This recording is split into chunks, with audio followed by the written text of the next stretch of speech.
سلام دوستای عزیزم، امیدوارم که مثل همیشه حالتون خوب باشه. امروز قرار گردشی داشته باشیم به شهر توربین های بادی و زیتون، یعنی شهر منجیل.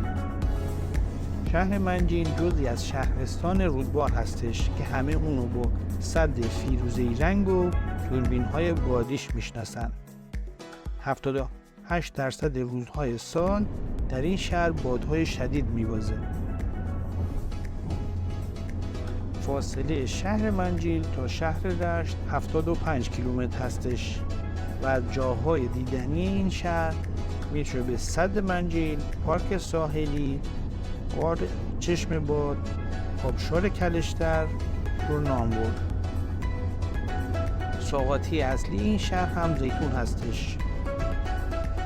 31 خرداد ماه هر سال برای اهالی این شهر یادآور خاطره تلخ و زلزله سال 69 هستش که همیشه غم از دست دادن عزیزانش رو یادآوری میکنه.